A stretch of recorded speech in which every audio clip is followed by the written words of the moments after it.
하나님 말씀 출애굽기 16장 19절에서 30절 말씀을 함께 읽도록 하겠습니다.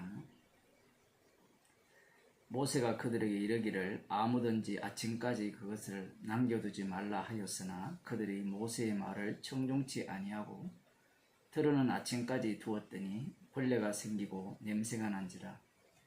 모세가 그들에게 노하니라. 너희가 아침마다 각기 식량대로 거두었고 해가 뜨겁게 쪼이면 그것이 쓰러졌더라.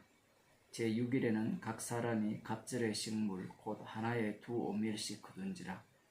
회중의 모든 두목이 와서 모세에게 고하매 모세가 그들에게 이르되 여호와께서 이같이 말씀하셨느니라. 내일은 휴식이니 여호와께 거룩한 안식일이라. 너희가 구울 것은 굽고 삶을 것은 삶고 그 나머지는 다 너희를 위하여 아침까지 간수하라. 그들이 모세의 명대로 아침까지 간수하였으나 냄새도 나지 아니하고 벌레도 생기지 아니한지라.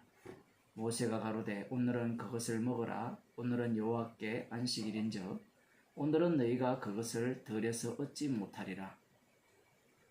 6일 동안은 너희가 그것을 거두되 제7일은 안식일인즉 그 날에는 없으리라 하였으나 제7일에 백성 중 들어가 거두러 나갔다가 얻지 못하니라.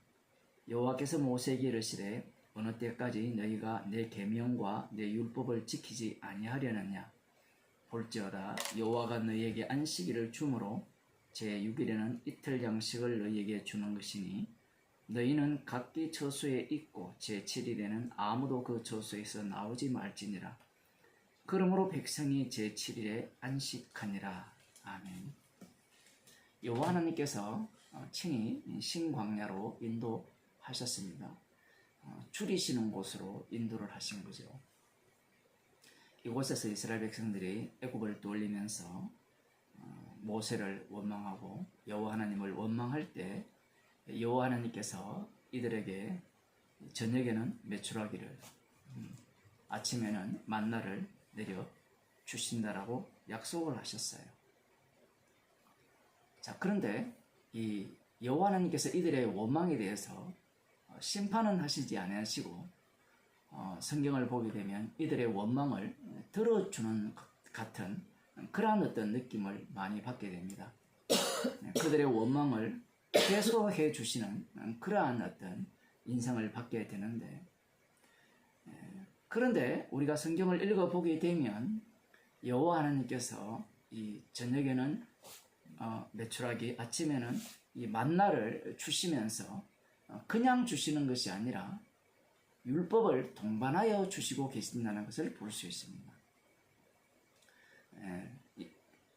전 시간에도 그런 말씀을 드렸지만 그냥 음식을 많이 주셔놓고 마음껏 먹어라 이렇게 하시면 될 일인데 율법을 왜 주시는가. 오늘 또 보게 되면 이스라엘 백성들이 아침까지 남겨두지 말라 이렇게 모세가 여호와의 말씀을 전달했음에도 불구하고 아침까지 남겨두었죠. 이들의 예상은 아침까지 남겨두어도 썩지 않을 것이라는, 먹을 것이라는 그런 예상을 했음에도 불구하고 벌레가 생기고 아주 고약한 냄새가 나서 먹을 수 없는 그런 상태가 되었습니다. 여기에 대해서 모세가 노하였다 이렇게 말씀에 기록하고 있죠. 분명히 여호와 하나님께서 양식을 주셨고 그리고 양식을 주시면서 덩달아 동시에 율법을 주셨어요. 율법을 이들이 과연 지키는가 이렇게 살펴보게 되면 안 지키죠. 오늘은 이 모세가 또 이 노한 이후에 이제 하루, 이틀, 3일, 4일, 5일째가 지났어요. 6일째가 된 겁니다. 6일째 이제 처음 이 메추라기와 만나가 내리는 그 6일째가 되었을 때 이제 갑절로 한 사람당 2오멜씩 거두라 그렇게 명령이 떨어졌습니다. 이전에 다음날 아침까지 남기지 말라고 했을 때 남겨둠으로 말미암아 어떤 일이 발생했어요? 썩는 일이 발생했죠. 그래서 모세가 노한 그 대목이 나왔는데, 그들이 불순종했다고 해서 여기는 심판이 내려지는 것은 아니었습니다. 그렇다고 심판이 없는 것은 아닌데, 자, 그 부분은 지금 숨겨져 있는데, 6일째 이제 안식일을 위하여서 두 갑절을 거두라 이렇게 명을 하시고, 그리고 그날 먹을 것은 미리 거기에 보면 구울 것은 굽고 삶을 것은 삶고, 그리고 그 나머지는 다 너희를 위하여 아침까지 간수하라. 앞부분에서는 아침까지 간수하지 말라라는 명령을 내리셨고, 이제 6일째는 구울 것은 굽고 그 나머지는 아침까지 간수하라라는 명령이 내려집니다. 율법이 내려지죠. 그들이 모세의 명대로 아침까지 간수했어요. 그런데 놀랍게도 이전과 달리 냄새도 나지 않았고 벌레도 생기지 않았습니다. 자, 여기까지는 참 좋았어요. 그런데 또 율법이 더 주어집니다. 추가적으로.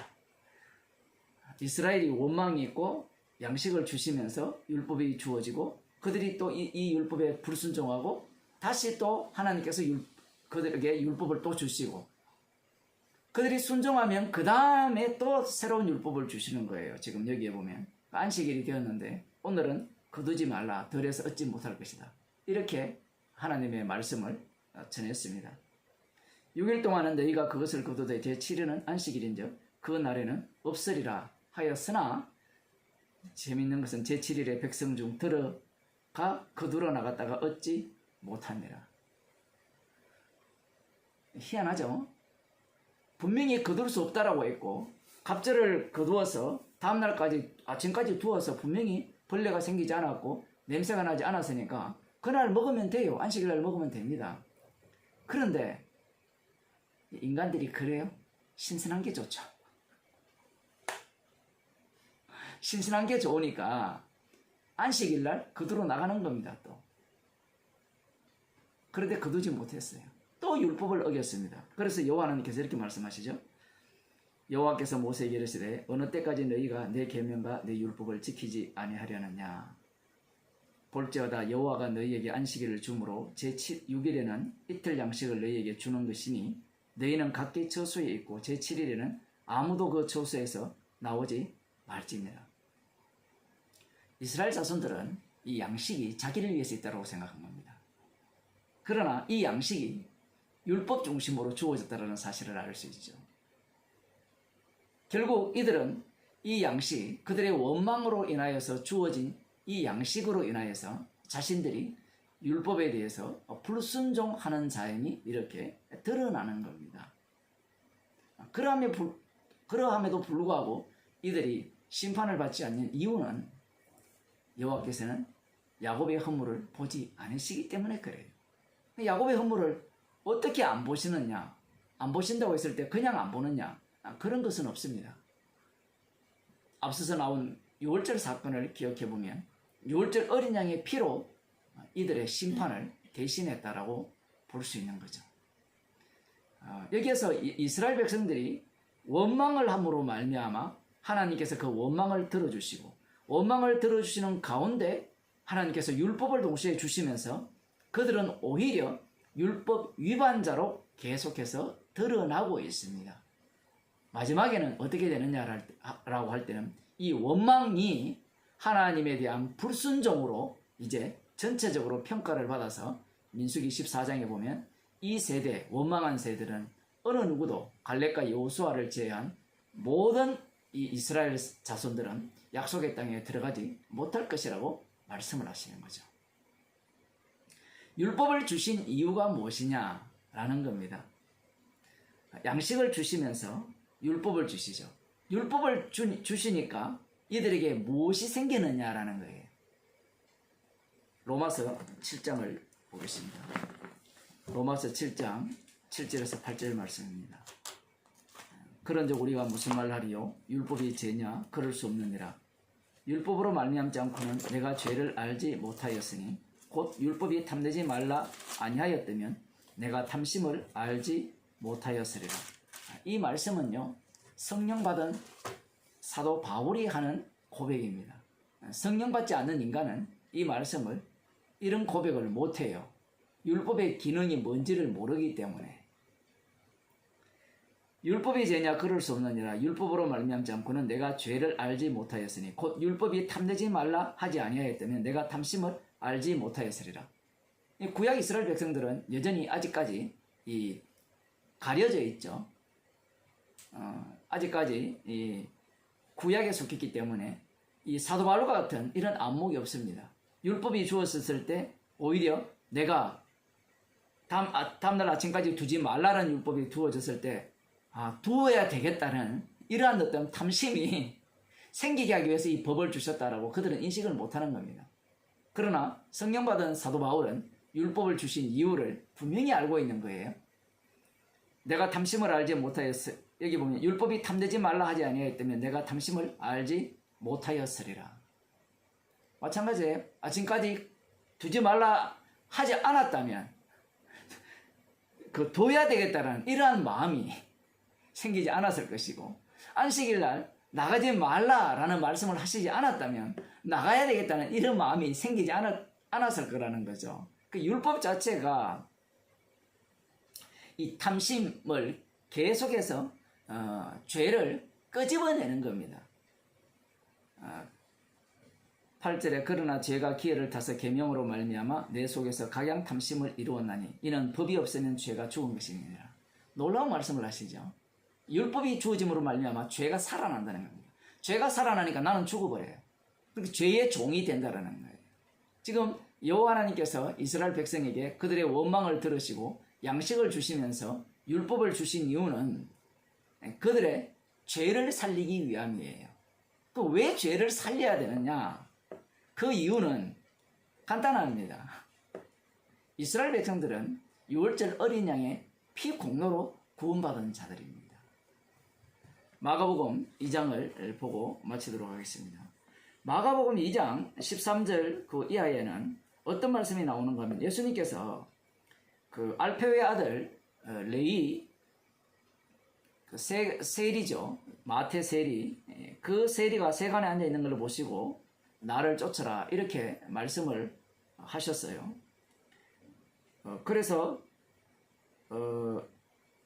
여기에 보면 그 15절 제자들과 함께 앉았으니 이는 저희가 많이 있어서 예수를 쫓아내느라. 예수님께서 잡수실 때에 그 앞부분에 보면 많은 세리와 죄인들이 예수와 그 제자들과 함께 앉아서 이렇게 잡수셨어요. 이 모습을 누가 봤느냐? 이게 보면 바리새인의 서기관들이, 바리새인 중에 서기관들, 그 율법을 전문적으로 이렇게 연구하는 그런 자들이 이 예수님께서 세리와 죄인들과 함께 잡수시는 걸 보고 제자들에게 이렇게 이야기하죠. 비꼬입니다. 어찌하여 세리와 죄인들과 함께 먹는가?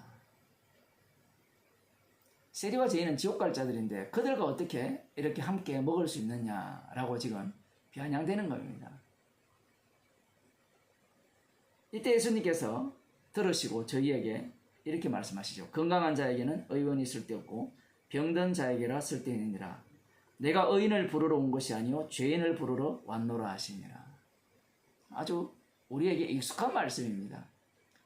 예수님께서 병든 자에게라야 의인이 쓸데있느니라. 오늘 오후에 제가 병원에 갔다 왔는데 아프니까 병원에 가는 거죠. 아프니까 의사를 찾는 거고 그 의사에게 필요한 사람은 환자잖아요. 예수님께서 지극히 당연한 말씀을 하십니다. 그러면서 하시는 말씀이 나는 의인을 부르러 온 것이 아니라 죄인을 부르러 왔다. 이렇게 말씀을 하세요. 자, 이 말씀을 사람들이 다 알고 있죠. 듣는 순간 어떤 생각을 갖느냐라고 할 때는 나는 죄인이다 라는 생각을 갖게 되죠. 나는 죄인이어야 돼. 예수님은 의인을 부르러 온 것이 아니라 죄인을 부르러 왔다는 거예요. 자, 한번 생각해 보세요. 바리새인들이 예수님의 말씀을 들었잖아요. 들었을 때 예수님께서 나는 의인을 부르러 온 것이 아니라 죄인을 부르러 왔다라고 했을 때 바리새인이 갖고 있는 의인과 죄인의 기준이 무엇입니까? 세리와 창기는 죄인이고 자기들은 의인이죠. 제가 지금 이 얘기를 하는 이유가 무엇인가 하면 사람들이 죄인이라 했을 때 예수님이 말씀하시는 죄인, 의인이라 하셨을 때 이 죄인과 의인을 누구의 사고방식으로 보느냐라고 할 때는 바리새인의 사고방식으로 죄인과 의인을 본다라는 사실입니다. 오늘날 교회가 다 그래요. 목사들이 다 그렇게 봅니다. 여러분, 주님은 죄인을 부르러 왔습니다. 우리는 죄인입니다. 예수님께만 나가면 죄를 용서받고 구원을 얻습니다. 다 이런 식이잖아요. 그렇지 않습니까? 우리가 출애굽기 16장을 보았죠. 죄인을 누가 만듭니까? 여호와 하나님께서 친히 죄인을 만드십니다. 죄인을 만들어서 유월절 어린 양의 피를 증거하는 증인으로 만들어내십니다. 예수님께서 의인을 부르러 온 것이 아니라 죄인을 부르러 오셨다라고 하셨을 때 이 말씀의 의미는 예수님께서 친히 죄인을 만드신다는 겁니다. 예수님께서 죄인을 만드신 그 죄인을 불러서 자기 백성을 삼으신다는 거예요. 내가 죄인 되겠습니다. 그렇게 해서 죄인 된 자는 구원을 얻을 수가 없어요. 그러면 누가 죄인이 되느냐라고 하면 예수님이 이 땅에 오셨을 때 모두가 다 어둠이니까 다 죄인이죠. 그러면 다 불러서 구원해야 되죠? 그렇지 않습니다. 예수님께서 십자가의 피능력을 증가하기 위해서 피공로를 자랑케 하기 위해서 자신이 택한 백성을 죄인 만들어서 그 피공로를 자랑케 하는 증인으로 삼으신다는 사실이에요. 이것을 달리 표현하면 주님께서 주가 되셔서 십자가의 영인 성령을 부어주시면 비로소 인간은 십자가 앞에서 그 사람은 죄인이 되는 거예요. 지금도 마찬가지입니다. 내가 죄인 되어서 구원 얻는 길은 없습니다. 주님께서 친히 우리를 죄인 만드셔서 십자가의 피 공로를 자랑케 하고 그 피만을 증거하는 증인으로 만들어내고 계신다는 사실이에요. 왜냐하면 피가 우선이기 때문에 그래요. 구원을 위한 죄가 아니기 때문에 그래요. 피를 증거하기 위한 죄 만들기이기 때문에 그렇습니다. 그러니 오늘날 교회처럼 여러분 죄는 천국 못 갑니다. 예수 믿으면 죄를 용서해서 구원 얻습니다. 그렇게 들어간 곳은 다 지옥입니다. 구약 성경을 제대로 읽지 않고 들여다보기 때문에 주님이 친히 이 죄인 만드시는 그 작업을 들여다보지 못하는 거예요. 그 말씀이 로마서 7장에서 분명히 말씀하고 계시잖아요. 우리 주 예수 그리스도로 말미암아 감사케 하기 위해서 주님은 날마다 우리들을 죄인 만드시는 겁니다. 기도하시겠습니다. 하나님 아버지, 주께서 죄인 만드셔서 그 피만을 증거하기 위한 증인으로 친히 만들어주심을 감사드립니다. 나의 구원을 위한 주님의 십자가의 피가 아니라 십자가의 피를 증거하기 위한 구원이기에 날마다 우리들을 죄인 만드셔서 십자가의 피 공로만을 자랑케 하는 인생으로 살아가게 하심을 감사드립니다. 날마다 주님께서 만드시는 그 죄인됨에 저희들이 오히려 감사하며 기뻐하는 주의 백성이 되게 하여 주옵소서. 예수님 이름으로 기도드리옵나이다.